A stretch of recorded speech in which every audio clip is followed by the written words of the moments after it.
Welcome to Booze and Ghouls.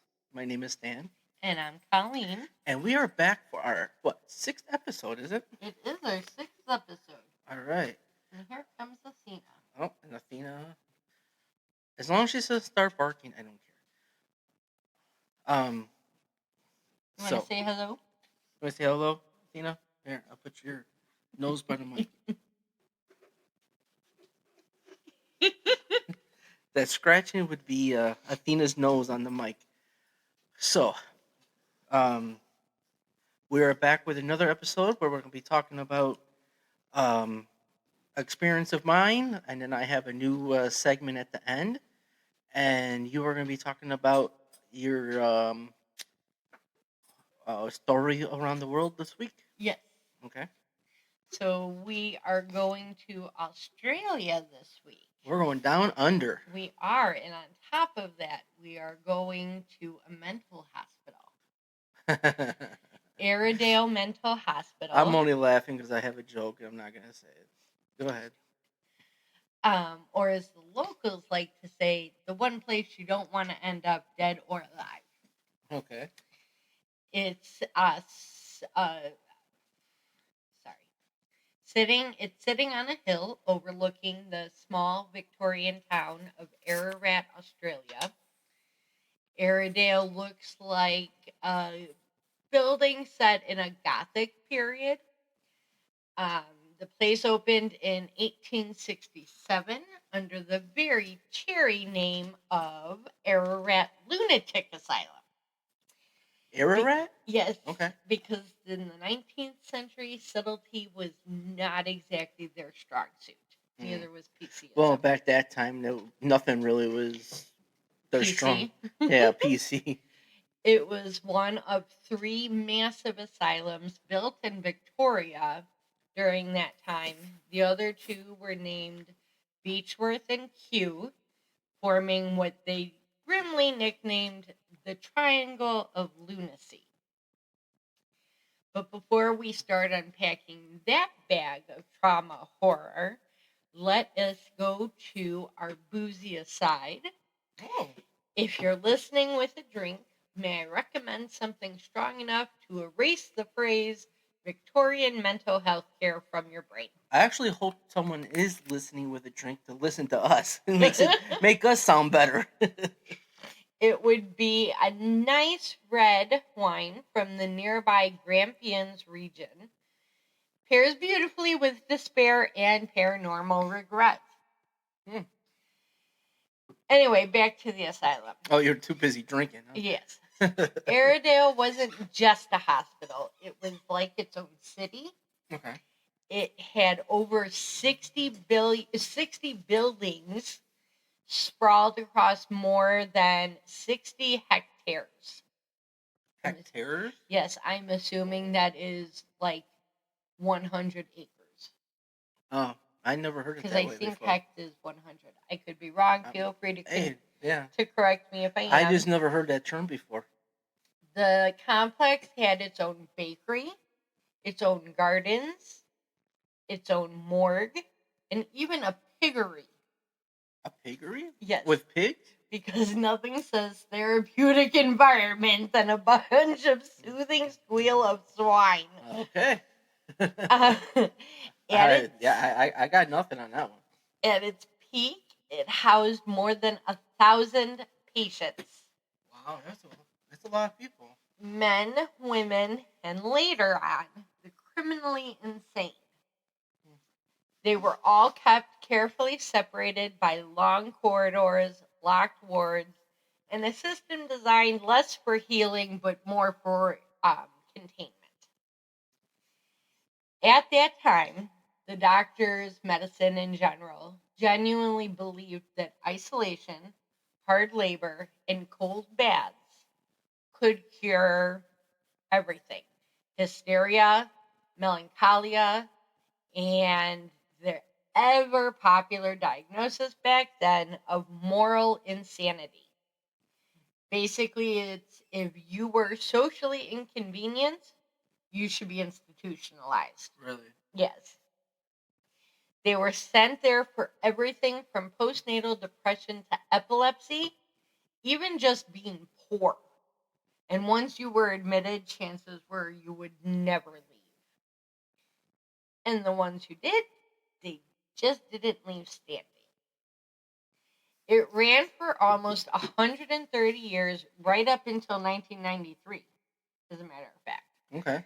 During that time, it's estimated that over 13,000 people died within its walls. Now you might have said it and I didn't hear it. Sure. When did it open up? Was it 1800s? You said? Yes. Okay. You're gonna make me scroll. 1867. And they closed in 1993. Yes. That's a long time for that place. But 13,000 people. That's a lot. Time, That's a lot. I mean, that's a small village. Yeah. 13,000 people died while institutionalized. That's way too many. Some died of just illness, some of neglect, but more often it was what they called mysterious. Oh, 13 people, 1,000. I thought you said there was. I thought you meant 13,000 people were living there at the time. No. Oh, that's just 13,000 people in almost 130 years died. Wow, that's just way too much death right in one place. The death toll was so steady that, like I said, they had its own on-site mortuary and autopsy room. This way, you can still can control it. This is dark as hell. Both the mortuary and autopsy room actually still stands today, complete with the original cold storage trays. Oof. Yeah. Oh man, this is a dark story this week. They actually do tours to this day, so you can actually go into the mortuary. I like. You like? No, I like doing like tours and stuff like that, but I don't know if I would want to do a tour in there. I really don't. And I mean, I've been in a morgue before because I did that training with the police department. Yes. So I was in a morgue and it didn't bother me at all. But something like this, I think, would bother me knowing how many people were in there. Right. And the fact that they didn't all just die naturally. Right. Now, the morgue wasn't the only grim feature room. The hospital also had a strapping room for violent patients and a strong room made entirely of stone where they were left in isolation for days. I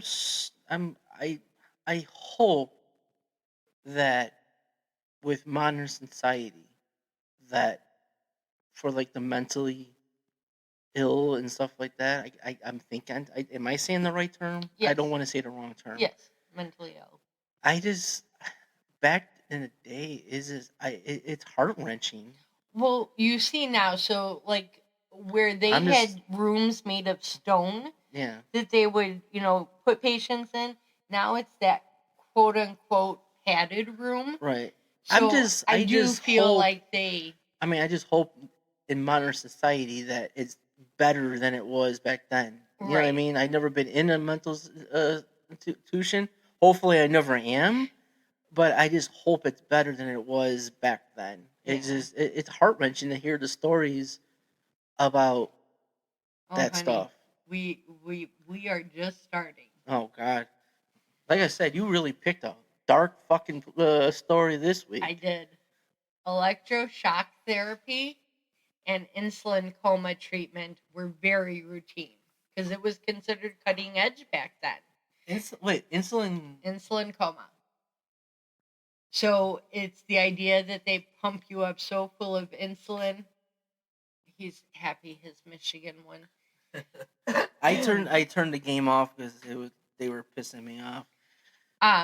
Insulin coma. They give you so much insulin, and for a diabetic, that is not good. No, it's not. So that's why I was like, wait, insulin coma? I'm assuming back then that was the only way to induce a coma. Okay. Now they have other medicines to sedate you so heavily that it's, to put you in a coma. Well, but what about anesthesia? Unless it wasn't around back then. It might not have been around back then. We're talking about the 1800s. Yeah, true. You're right. Anyway, their version of cutting edge medicine just mostly resulted in terror and memory loss. If Aradale was hell, then J Ward was the pit where the devils were kept. J Ward, it was originally built in the 1850s, and it was called the Ararat Jail. Gaol. Gaol. Say that 100 times Right. twice. It was how they said jail back then. Well, it is Australia, though, so... Right. It was... It's going to be a crack. It's going to be my beer. There we go. All right. Anyway, the Ararat Jail... Jail? ...was a prison meant mainly to handle a few rowdy miners during the gold rush. Okay. They had a gold rush in Australia? They did. Oh, okay. It was later absorbed into the asylum complex in the 1880s when they realized that they needed a place to put quote-unquote criminally insane offenders. Okay. It was, so let's put the murderers in with the lunatics, but just behind even thicker walls. So J Ward was born. It was a fortress of stone, steel, and sorrow. The patients there were not your garden variety asylum lunatics. Yeah, I'm sure they weren't. These men were declared insane at trial, whether they were murderers, they had arsonists, or violent offenders, just judged unfit for punishment. So knock the mic down, won't you? Right. Their logic was they couldn't be executed because they were quote-unquote mad, but they were also too dangerous to live among the sane and the insane. So they were locked in J Ward. But if you got locked into J Ward, you were there for life. Oh, there was no getting out if you were in there? Nope. Is that where the criminally insane was? Yes. Okay. That's what I'm saying. So I'm going to tell you about some infamous inmates. Oh, boy. You did tell me about a couple already, so I'm waiting for this. And the ones you told me were a fucking doozy. So there was William Wallace. He murdered his wife with an axe. Don't get any ideas. I would never do. In 1926. He, it is said, spent decades walking the yard talking to unseen people. He was probably talking to his wife. She was probably wondering why the fuck you killed me with a fucking axe. Today, some people claim that they can still hear like faint whispers near his old cell. Then there was Bill Wallace, different guy, same last name, who is declared criminally insane after killing a man over a cigarette in the 1920s. He lived there until his death at 107. Poor fucker. He was one of the longest institutionalized people in Australia history. He came in when George V was king, and when he died, Bob Hawke was prime minister. So when he went in, they had a king, and then when he died, they'd gone to prime minister. That shows how long he was there. Right. Jesus Christ. So, and actually, he had a funny name. He was called Uncle Bill by the guards. Uncle Bill. Then there was the governor of the jail. The jail? Yeah. Okay. The jail. Oh, that's right. That's what they. Yeah. I was like, what the fuck are you talking about? His name was George Fiddamont. I was waiting. I thought it was gonna be Wallace again. No. In 1886, he was doing a tour, and as they were coming down the stairs, he was about to reach the bottom of the stairs, and he had a heart attack and died. That's some bad fucking luck. Right? Then there was another infamous patient Gary Webb. He went in to rob a pizza shop with a gun. An off-duty policeman tried to stop him. The off-duty policeman and the woman who owned the pizza shop were both shot. The woman is still confined, was still confined to a wheelchair, but the police officer recovered but left the force soon after. So he was sentenced to 14 years, eight and a half for good behavior. The media, while he was in prison, he would send them letters threatening of all the fun he would get into after his release. Yes. Okay. That's interesting. So the politicians, ever wondered how something becomes a law? They decided that they needed to make a law in order to lock him up for the rest of his life. So this is the guy. Oh, this is the one you were telling me about? Oh, but people, wait till you hear this fucking story. After he got told that he was going to be in the prison for life, he decided to become a self-harmer. There were about 70 instances of parts of his body that he would cut off. I remember you telling me this story. You might want to cover your ears for this one. Yeah. Men, I'm sorry. He cut his penis off 3 times. The last time they decided it was too damaged to reattach. So he went the rest of his life without a fucking penis because he decided, you know what, fuck it, I'm gonna cut it off. Right. Well, what is he gonna do with it in there anyway? I know, but still, I hurt just fucking thinking about it. I know. I need beer just to fucking cope. Okay, so let's go. And if you're wondering about the treatment that they did on this guy, on anybody, oh, just anybody, just forget it because it was about survival, not healing. Inmates were often chained to walls, kept in freezing conditions, and fed through hatches. The gallows, once used when it was still the jowl, not the jail, were reportedly left intact just in case anyone needed reminding of the consequences of misbehavior. Today, during night tours, guides say that the energy shifts dramatically near that area. I don't know if that's true. Yeah. Sure you are, buddy. I'm just passing through with my EMF meter and a wild wine buzz. When Aradale finally shut down in 1993, the government wasn't quite sure what to do with the place.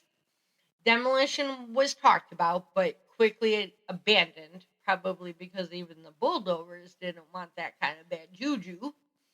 So eventually the site reopened for ghost tours. It obviously became a very popular pastime. Visitors described seeing shadow figures, hearing unexplained footsteps, or even being touched or pushed by invisible hands. One of the most active spots is the women's ward, where tour guides say a presence known as Nurse Carrie tends to appear. She is described as a strict matronly type, the kind who'd make you stand up straight and stop slouching. Stand up, motherfucker. She's often seen gliding down the corridor in old-fashioned, those nursing whites with the little cap. With the hat, and In another section near the men's ward, guests have reported hearing a deep male voice barking orders. And of course, the morgue is its own horror movie. Visitors standing near the autopsy tables have reported sudden nausea, whispers, and the overwhelming scent of ether or decay. You know, the morgue by itself has to be the most haunted fucking place there. I'm sure it is. I mean, seriously. I mean, think about how many people went through that morgue. I mean, you said 13,000, but who knows? It could have been more. Well, and here's this was another one that I was telling you. There was a woman who was incarcerated because she swore at a police officer. Oh yeah, you did tell me about that one. I'd be in fucking for life. Done. Yeah, you would be. And it was something like if she couldn't pay the $10 in, I think it's lira, in order to pay out, which who knows what that amount is like today. Right. It would be the equivalent to 3 months in jail. Jesus. So 3 months for swearing. You'll be fucked. The sergeant apparently said it was like some of the worst words that he and his lot, like his other patrolmen, had ever heard. Then and he must have not heard. He must not have heard much fucking swearing. Then. Right. I mean, he should have met my mom. She would fucking swear in paragraphs. She's the only woman I know who got kicked out of a hockey game for swearing. She did? Well, she told the hockey player that he was a dumb motherfucker and he deserves to get his fucking ass whooped. And the ref kicked us out for that. Yeah, exactly. That's a whole different story, people. Anyway, so one poor tourist actually fainted in the morgue. But the creepiest detail? Paranormal investigators say the activity ramps up right around what time, sir? 3 a.m. 3 a.m., yeah. Which feels a little cliche. Which is the witching hour. Yes. Well, the witching hour is considered 12 o'clock, but 3 o'clock is when 3 p.m. is when Jesus died on the cross. Which is why the inverted 3 a.m. 3 a.m. is when, you know. That is correct. Right. But hey, if the ghosts want to stick to a 3 a.m. schedule, well, it's not. But the thing is, it's not ghosts. Mm-mm. It's demonic when it's 3 a.m. That's what they say. Because at 3 p.m. Because it's mocking. Not mocking. It's mocking. Right. When Jesus on the cross. Okay, so one of the other area spots on the grounds is the men's surgical ward, where visitors have reported hearing moans, the sound of metal scraping against tile. The ward once hosted early of those experimental procedures, like hydrotherapy and insulin shock, to the infamous lobotomy. That's still fucking this with the insulin shock. Yeah. That's still like. But think about it. There was no defibrillators, so they had no other way of shocking the system. Well, I know that, but it's like the fuck. Yeah. There's actually a note in historical records that one doctor performed lobotomies so casually that staff joked he could make a cup of tea with one hand and operate with the other. Wow. Even now, guests claim to see flashes of light from the old surgical theater when no one's inside. In the administration building, there's a cold patch near the old superintendent's office. Supposedly, it's the residual presence of Dr. Charles Holt, a superintendent who died suddenly at his desk in the 1940s. He had apparently devoted his life to Aradale, and he's still on duty. People report seeing the outline of a figure in a white coat near the window, pacing, muttering. Pacing and muttering? Yes, and occasionally slamming the door if you make fun of his management style. That's not me making a joke, that's a real. I want to go to Australia just to fuck with him. Right? I would, yeah, I want to go because I'm a smart ass and I would definitely love to fuck with him. There's another spirit seen near the women's ward, but people describe her as, they don't know whether she must have been a nurse or a patient, but people describe her as gentle, the kind of presence that gives you goosebumps, but doesn't freak you out. She's often, she likes to hum. The guides call her Nell. Okay. And then there's the chapel. They say it's beautiful with arched ceilings, stained glass. Visitors say that if you linger, the atmosphere shifts from peaceful to like heaviness, as if someone's standing right behind you. You would think that building would have a lot of heaviness anyways. Right. Yeah, I don't see any cheerful atmosphere there. But heaviness to me, I feel can be, how do I say this? Everybody goes into a haunted place Right. differently. Right. Some people are more suggestible than others. So I feel like even if you're just nervous, even though you feel a heaviness, it doesn't necessarily mean that there's something there. Well, kind of like orbs. Right. No, yeah, exactly. And if you go in there nervous or scared, and if there is a spirit there, they're gonna mess with you because they know that right. you're afraid of them to begin with, and so they're like, okay, well, if it's an intelligent one, they're gonna screw with you. The chapel, some have even heard faint weeping.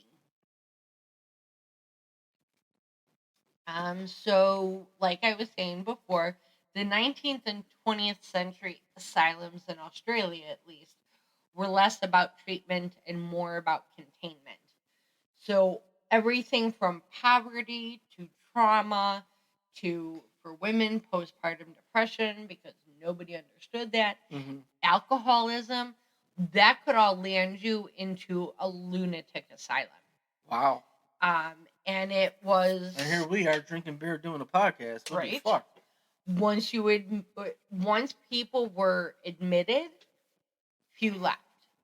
Many of the so-called insane were simply inconvenienced. A lot of widows, a lot of orphans, and sadly, people with disabilities.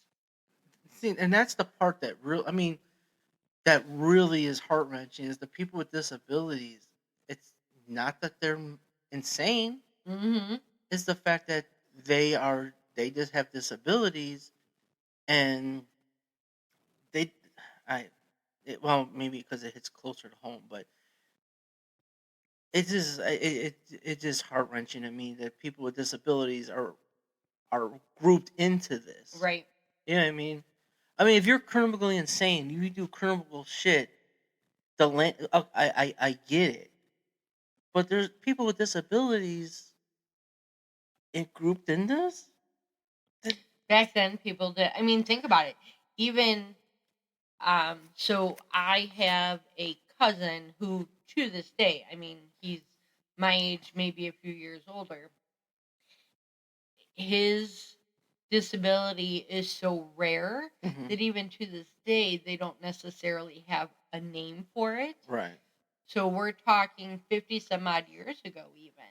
My aunt and uncle were told that they should just put him into some sort of a home. Well, it's just like my uncle. Your great uncle. My great uncle. Yeah, I mean, we're talking about 40s and 50s and 60s with him when he was a kid. And they pretty much said, well, you probably just abort him. Yeah. At that time. And my Wait, how did she have testing for it? She didn't have testing for it. Is that it wasn't the fact that not abort him, I'm sorry, I used the wrong fucking put him in a institution. Yeah. And just forget about him. Right. That's what they did. I mean, and the thing is that 50 some odd years ago, his mother, did what she can do for him. His father, on the other hand, feels like, well, fuck it, he's broken. I don't give a shit about him. You know what I mean? Right. So my stepdad is the one when he moved out and that took him with him. Right. And he lived with us until the day he died. Right. And the literally. thing, it's literally. And the thing is yeah, he may have been slower than everybody else. I think he had a mindset of like a 12-year-old. Okay. The thing is, he was the most hardest Oh fucking my guy, God, he working was. guy did you ever want to see in your life? How many buses did he used He to took take to work? It took 4 buses to work. He had to be at work at 4 in the morning. So he had And to he was leave. never late. He was never late. He never missed a day. Mm-hmm. Even to the day he died, he never missed a day. They, it's unbelievable. 4 buses. He couldn't read. He couldn't write, but he knew what buses to take. He knew what bus stops, and he knew how to get there Right. And how to get home. and how to get home. And he worked Monday through Saturday. He never worked Sunday because back in the day, Sunday was Your day of rest. was for rest. So he would never work a Sunday, but he worked Monday through Saturday. It just amazes me. You know what I mean? Yeah. But someone like him would have been grouped into this. What did he do for work again? He worked at a grocery store. That's right. He was a bagger. Why did he have to be there at 4 a.m. then? Because they opened at 4 a.m. Holy crap. And the thing is, this wasn't the best part of town. No. This was one of the worst parts of the city. Right. And no one messed with him because everyone knew who the hell he was. Right. That's the funny part. Yeah. I'm sorry. We're on what you call a side quest. It's just what I'm pretty much getting back to is the fact that I can't believe that the mentally challenged was grouped in with the criminally insane. Right. That's fucking insane. I don't to me. know if they were necessarily put in with the criminally insane so much as they were in the It's asylum. just the fact that they were in an asylum is Right. what I'm trying to get at. I know. But back then they didn't know what they know now. Back then, it's just, if you were different, That's you're exactly gone. what I'm saying. But the thing is, never mind. We're getting off subject. Go ahead. I'm sorry. Part of it is, so this is how ridiculous it is. And ladies, hold on tight. There was a diagnosis called moral insanity. This would be used for women who had affairs, or even those women who just spoke up too often. Oh, you'll be done with that part. That could lead to indefinite containment. But now with all of that, there is still a streak of dark comedy. Dark comedy is our favorite. You'll have to forgive us. This whole story has been pretty fucking dark. So Right. let's continue with it. Comedy. Okay. So,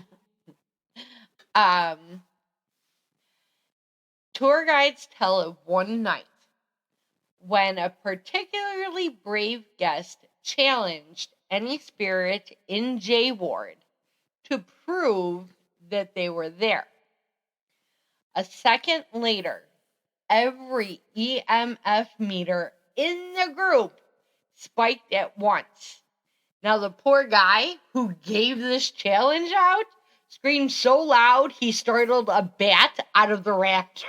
A bat out of the rafters? Yes. Be careful what you wish for. That would be enough to scare the shit out of you when all of a sudden a bat comes flying the fuck around. Yeah, that would get you. Another night, an investigator's thermal camera caught what looked like the faint outline of a man waving, only for the image to suddenly flip off the camera before vanishing. Wait, hold on. Yes. Now that would be me if I was a ghost. I would be like, fuck you, what are you taking a picture of, motherfucker? Hey, if you're gonna be trapped in an asylum for eternity, you might as well have a few laughs, I guess. Now that's funny. I would love to fucking see that picture or whatever. I would love to see that. That is funny to me. But walking out of Aradale, there's one thing that you can't help. Looking back, you can see the hills roll behind it, the grass against the crumbling stone, and the sun just hits all of the Gothic peaks in a way that almost makes them look golden, if you didn't know better. But we do know better. This place may have been built on the idea that madness could just be locked away. And even after 150 years, those walls still haven't stopped talking. So maybe the question isn't who haunts, or isn't whether Aradale is haunted. Maybe it's who's still listening. Athena's listening. Athena's listening, yes. She's back. Yeah, she's back. Athena, where are you going? Because, as per usual, all of my resources will appear in the notes below. And now it's time for Stan's tip story. What are you doing? I forgot. Thank you, Athena. Was it a drum roll? She approves. Well, it's going to be a little bit different. I usually talk about a personal experience that I've had. Which I still will going to do, but I'm going to put a twist to it. I'm going to talk about couple times when I've ghost hunted. Oh, okay. One time I ghost hunted, and it wasn't far from where I live, or from where we live. It's not like you're not here. I was gonna say. Not much happened. What we had was, we did get like a bell, like when we were walking by, and we heard like a Christmas bell. Oh. Yeah. Was it Christmas time? No, it was middle of summer. So we don't even know where the bell came from. We looked everywhere. We could not find a fucking bell. But yeah, I actually have, which I could try to put it onto the to podcast. I actually have the sound, like the actual recording, which I could try to put on. I don't know if when you're editing. I'll try to put it on this episode. I'm not sure. I have to try to. So why don't we describe it and then pause for a second so you could insert it there? Or am I asking you for too much? You're asking me for too much. Okay. But I will try to do it. What we did was, it was in the basement, and we were walking through with the basement. It was like between the laundry room and like the general area of the basement. Okay. And there was like a doll there. Oh. And there was no bell. There was no nothing. We looked everywhere to make sure there was no bell. And when I say they, it was me and my dad. Because my dad likes this stuff as well. And he's the one is actually the one that went through and that happened. It wasn't me. I was upstairs doing my own little EVPs at the time. Okay. And he was walking through, and all of a sudden, he asked if anybody's there, and all of a sudden there was a bell. And he did not hear it when he was there at the time. When he went upstairs and we reviewed it, because usually after we do an EVP, we review it to make, there might not be anything or there might be something. If there's something, then we will go back to that area and progress more. Mm-hmm. If there isn't anything, we might not even bother anymore. Right. But yeah, so we went back to that spot and we could not redo it again. We didn't provoke, because you never should provoke. No. But we did. We kept on asking questions. We kept on, whatever we can do without pressing that line of provoking. Like I said, I don't believe in provoking, because if you provoke, you might not wake up a spirit you wanted to wake up. Right. But yeah, it was weird, because we cannot redo that, and we jumped up and down on the floor to make sure it wasn't a vibration, or it wasn't. And like I said, I am going to try my hardest to try to get the recording of that certain time, and it just, I will do my best. We have another addition to the room. Oh, Hera's here too? Hera's here too. Yeah, both of our dogs are in here now. I guess they love ghost stories. There was a time that you and me ghost hunted. There was, but Yeah. we didn't pick up anything. Yeah, we didn't do anything. It was your mom and your stepdad's house. Yeah. We didn't get nothing then. Well, so the uncle that lived with you, he He died in that he basement. Yeah. actually died in that house after having a heart attack. And No, so, no, it wasn't a heart attack. what was it?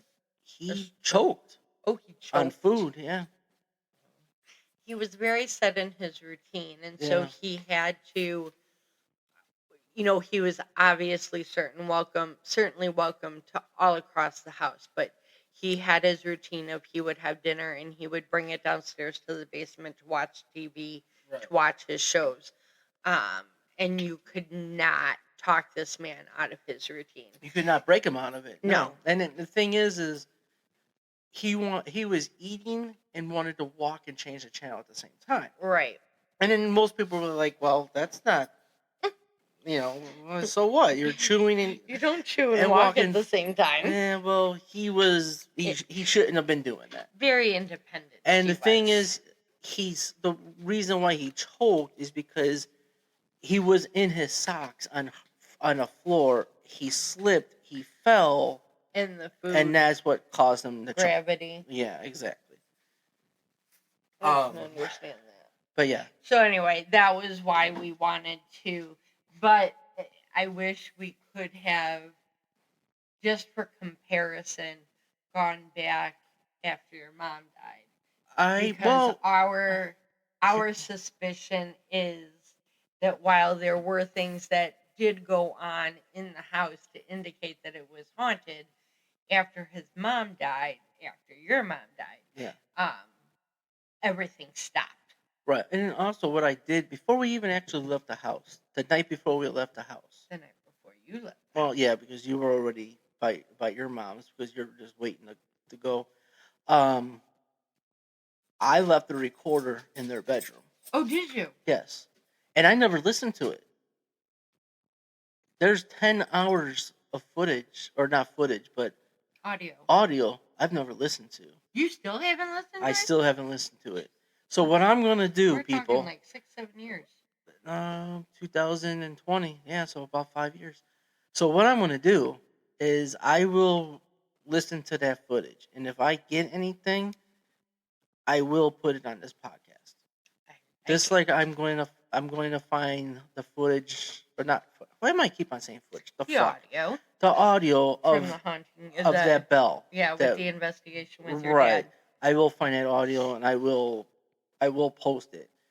Just like I will post if I find anything on that recording. I have no idea why I haven't listened to it, but I never did. I don't know if I can. I really don't know. But I have 10 hours of audio. I just left it in her bedroom. It was completely empty. There was nothing in it because we were moving literally the day before. Right. And I was like, you know what? I'm going to put it up there, see what happens. I just never went back and listened to anything. What? Yeah. So, after that side quest, was there anything else about the haunting that the investigation you did with your dad that you wanted to say? No, that was like literally the only thing that really stood out. We didn't really get any voices or anything. It was just that. The reason why we were there is because the fact that the people that asked us to investigate, they were getting voices, they were getting shadows, they were getting they were not alone when they were actually alone. Thank you, Athena. You could have shaked anywhere else, but you chose here. She wants to make sure that people hear her. Yeah, and well, she's being heard. At least she's not barking. I completely lost my train of thought. Sorry, they had asked you guys to come in and investigate because they were hearing noises. Yeah, they were hearing noises. They were hearing voices. They felt like they weren't alone when they were actually were alone. So my dad told me about it. I'm like, yeah, I'll do it. Why not? Like I said, we haven't really done anything, but I guess the activity has gotten stronger. And it has? Yes. So we will be going back very soon. Sweet. Yeah. So we will be going back very soon on that. So if we get anything with that, are they in the same place? Yes. Oh. So we will be. I will be posting that once. If anything, once I start doing that investigation. But on that note, with investigations, I have a new segment of the show, I'm going to be talking about the do's and don'ts about ghost hunting. Okay. Because I didn't know whether it was ghost hunting or just dealing with the paranormal at large. it's a little bit of everything above. Okay. When you're ghost hunt, you don't know what you're dealing with. Woohoo! You don't know what you're dealing with. I don't. Oh, okay.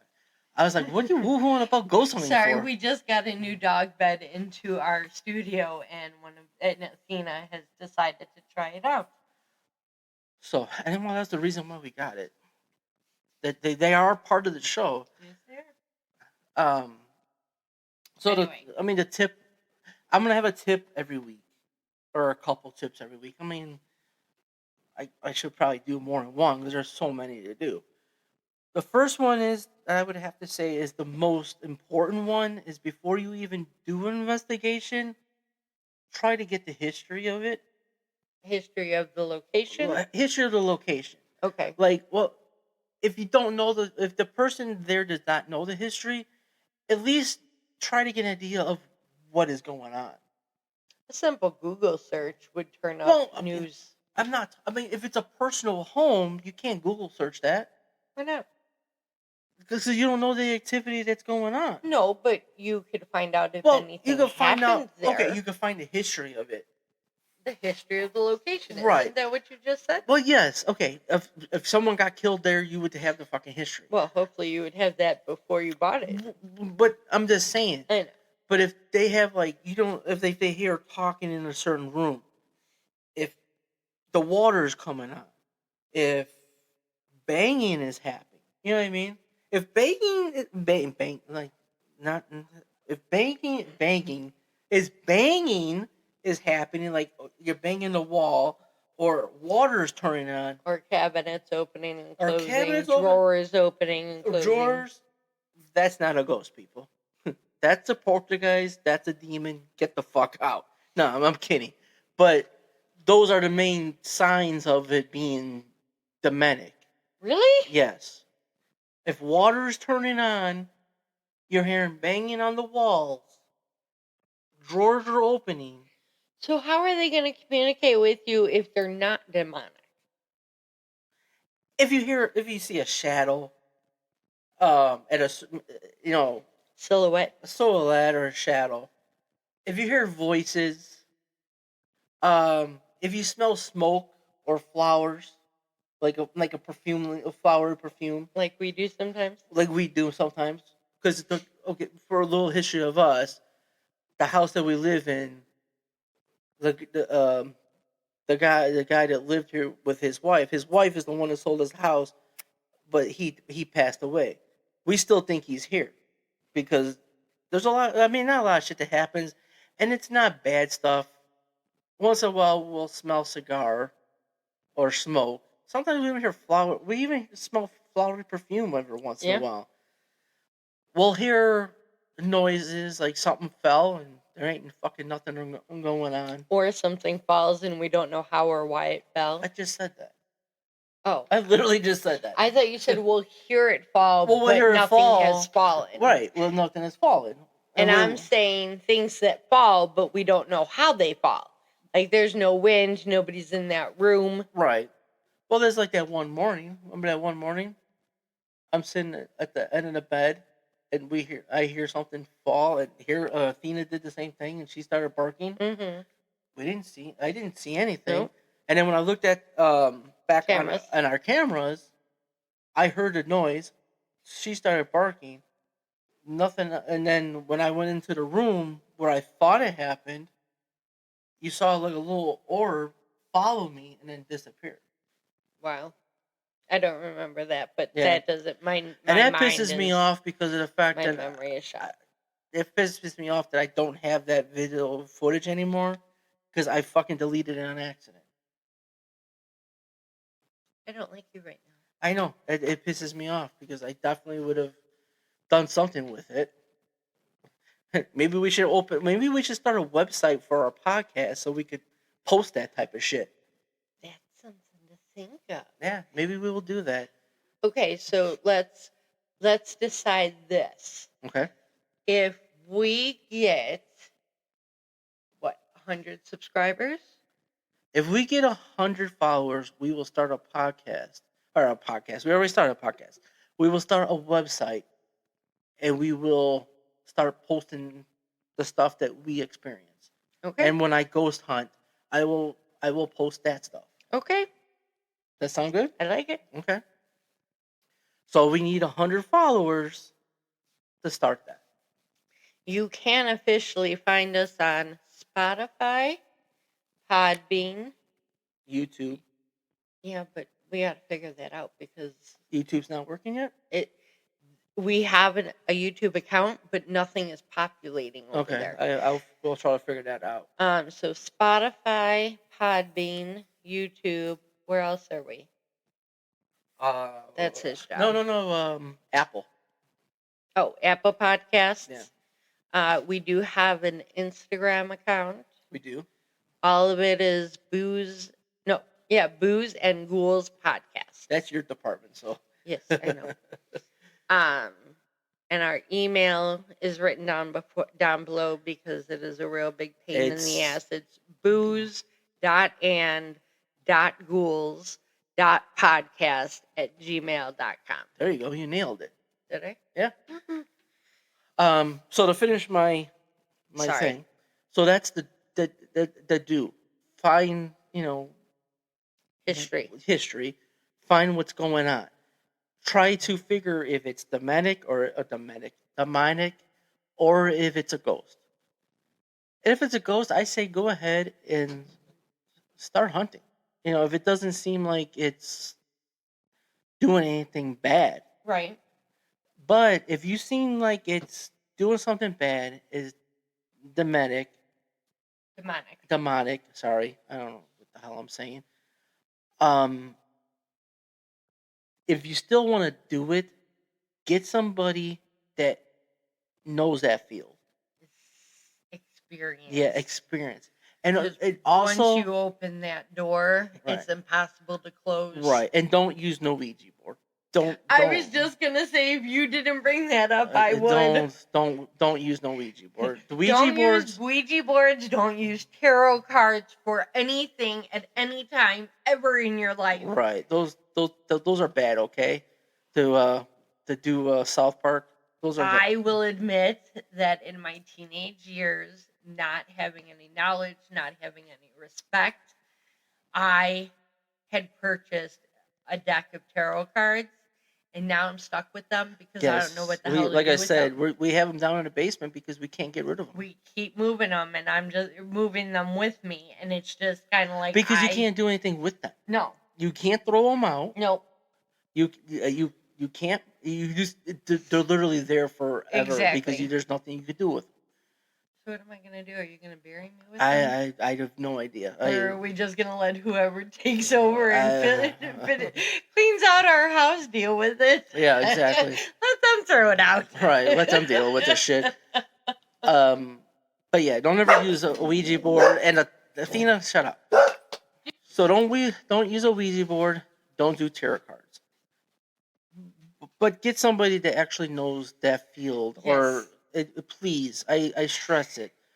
And also, the most important thing, do not do it by yourself.